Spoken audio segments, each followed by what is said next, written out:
चुनाव में ये अंबानी अडानी से कितना माल उठाया है, काले धन के कितने बोरे भर करके रुपये मारे हैं, क्या टेम्पो भर करके नोटे।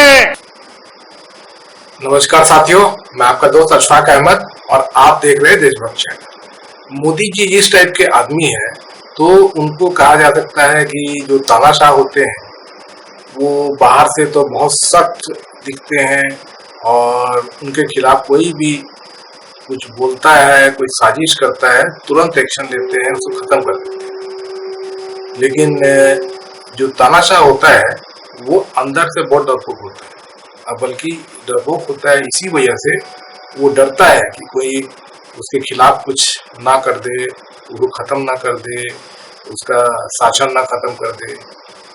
तो इस तरीके का है मोदी जी का कैरेक्टर, जो आप समझ सकते हैं, क्योंकि मोदी जी बहुत लंबे समय से राजनीति के शीर्ष पर है। प्रधानमंत्री तो 10 साल से है ही, गुजरात के भी सीएम 12 साल रहे। तो उनका देखिए किस तरह का मतलब नैरेटिव मोदी जी के खिलाफ आप बोल सकते हैं या उनके बारे में सोच सकते हैं। तो ये जैसे मणिपुर का पकड़ लीजिए, 1 साल से ज्यादा हो गया, तो मणिपुर इतनी मतलब दर्दनाक हादसा हुआ, तो जो कोई भी प्रधानमंत्री होता तुरंत उस मणिपुर जाता, वहां पे आग बुझाने के लिए कुछ करता और जनता को संदेश देता कि वहां पे कुछ गड़बड़ हो गया है, अब उसको हम ठीक करेंगे।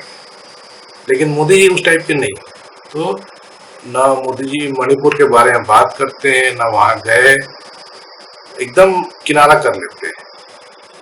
और मोदी की खास बात है कि जहां पर क्रेडिट मिलना होता है, अब जैसे कि जो अपने खिलाड़ी हैं, तो खिलाड़ी हैं तो वो कुछ पदक जीत के आते हैं तो फट से मोदी जी उनको बुला लेते हैं, उनके साथ फोटो करवा लेते हैं। लेकिन जहां उनके साथ में कोई दिक्कत आई तो एकदम किनारा कर देते हैं। तो जो पहलवान बेटियां हैं, साक्षी मलिक और विनेश फोगाट और जितने भी और भी महिलाएं हैं जो थी, तो करीब 6000 केस FIR करी थी ब्रिजभूषण शरण सिंह के खिलाफ।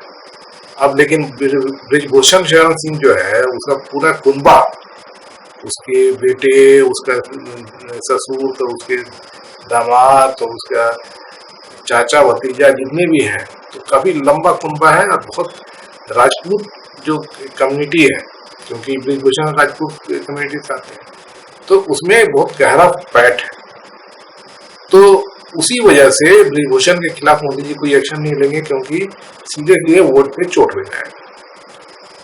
तो इसीलिए ब्रिजभूषण के खिलाफ इतना सब जो पहलवान बेटियों ने किया आपने देखा, लेकिन मोदी जी की तरफ से ना ब्रिजभूषण के खिलाफ कुछ एक्शन हुआ, ना मोदी जी कुछ बोलते हैं इस बारे में, और ब्रिजभूषण सिंह ना गिरफ्तार हुआ, ना जेल गया, सांसद बना बैठा हुआ है आज भी। तो मोदी जी का ये कैरेक्टर समझ में आता है कि जब क्रेडिट लेना होता है, अच्छी चीजें हैं वहां मोदी जी दिख जाते हैं। तो G20 का सम्मेलन दिल्ली में हो रहा है, शानदार एकदम, पूरे विश्व के नेता आ रहे हैं, मोदी जी वहां पे पूरा संभाले हुए हैं कमान। या विदेशों में जाते हैं तो मोदी जी इस बड़े नेता से मिले, उस बड़े नेता से मिले। तो ये सब चीजें मोदी जी को बहुत पसंद है और यही चीज फिर गोदी मीडिया पे दिखाया जाता है कि डंका बज रहा है। जो खराब चीजें होती हैं तो वहां मोदी जी बिल्कुल गायब हो जाते हैं। तो अभी जो अडानी का मुद्दा उछल गया है, अब क्या हुआ, खुद मोदी जी ने उछाल दिया, तो ये बड़े ताज्जुब की बात है।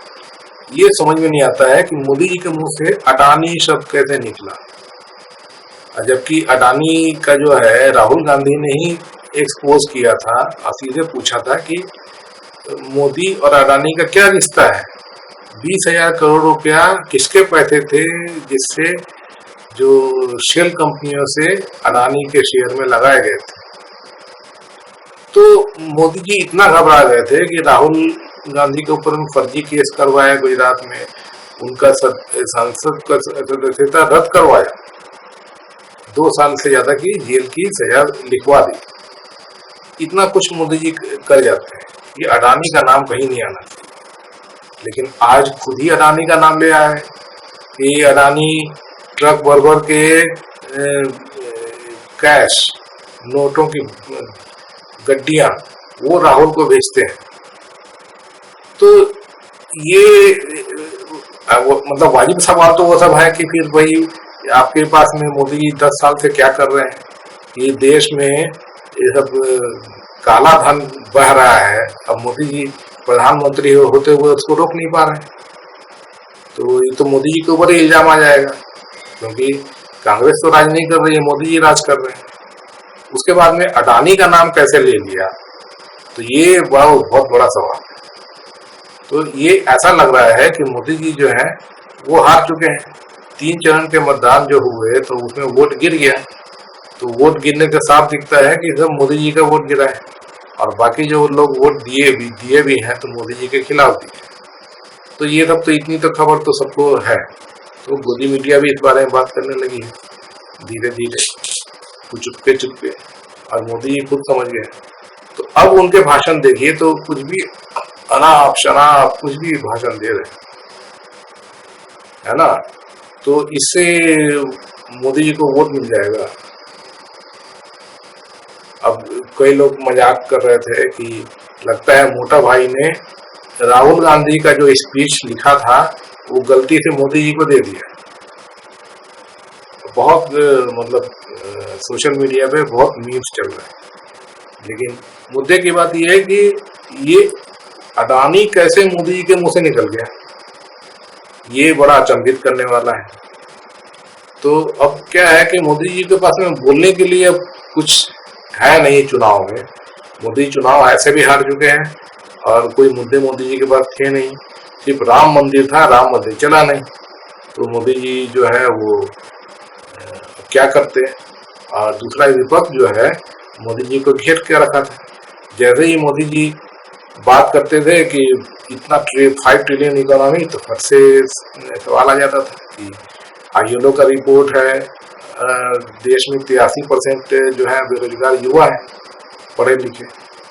और फिर मोदी जो बोलते थे कि इतने जो देश में मोदी ने काम करा दिया, तो उसका भी फट से मतलब विपक्ष के पास में आ जाता है।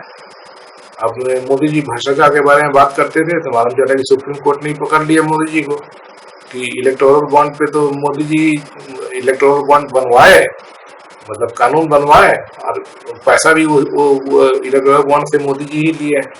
भाजपा को बड़े बड़े जो बिजनेसमैन हैं तो इलेक्टोरल बॉन्ड से चंदा दिए हैं, तो चंदा दे के धंधा भी लिए हैं, ये भी इलेक्टोरल बॉन्ड से मालूम चला, क्योंकि सुप्रीम कोर्ट ने बोला कि बताओ कि वो जो इलेक्टोरल बॉन्ड जो है वो लिंक कैसे है। इलेक्टोरल बॉन्ड का नंबर से मालूम चल गया कि वो चंदा किस पार्टी को गया, पहले ये नहीं मालूम था, तो अब मालूम चल गया है। तो दिख रहा है कि चंदा दे के धंधा लिए। अब कई फिर मामले में थे कि ईडी का रेट पड़ता है, ये सीबीआई का रेट पड़ता है, आईटी का रेट पड़ता है, और उसके आगे तुरंत इलेक्टोरल बॉन्ड से चंदा मिल जाता है मोदी जी को, मतलब हफ्ता वसूली भी चल रही थी। तो भ्रष्टाचारी तो मोदी जी हैं सबसे बड़े, और जब भ्रष्टाचारियों को भाजपा में ले आते हैं तो वो भी आपने देखा कि जितने भी बड़े नेता जो भ्रष्टाचार में खुद मोदी जी बोलते थे कि सबसे बड़े भ्रष्टाचारी हैं, वो सब भाजपा में आ गए या फिर भाजपा समर्थित सरकार बना लिए। तो यही सब चल रहा है। और जो लोग मोदी विपक्ष को तोड़ना है तो मोदी जी ईडी का उपयोग बहुत अच्छे तरीके से किए। दिल्ली में आम आदमी पार्टी के नेताओं को जेल भेज दिए, उधर झारखंड में हेमंत सोरेन को जेल भेज दिए। अगर वो जो ये सब नेता मोदी जी की बात मान लेते तो मोदी जी उनको घोषित कर देते कि सबसे ईमानदार नेता है, और वो मान लेते और भाजपा या तो भाजपा में आ जाते या भाजपा समर्थित सरकार में आ लेते, मजे में बैठे रहते। जैसे महाराष्ट्र में अजीत पवार बैठा हुआ है, उधर आसाम में हिमंता बिस्वा शर्मा बैठा हुआ है ना। तो यही सच्चाई है और ये जनता देख रही है। तो मोदी जी कुछ अब बोल नहीं पाते हैं, परिवारवाद नहीं बोल पाएंगे, भ्रष्टाचार नहीं बोल पाएंगे, अब क्या काम किया है, रोजगार कितना पैदा कर दिया, बेरोजगारी जो है वो कैसे दूर कर दिया, या महंगाई कैसे दूर करेंगे। तो ये सब चीज तो मोदी के खिलाफ है ना।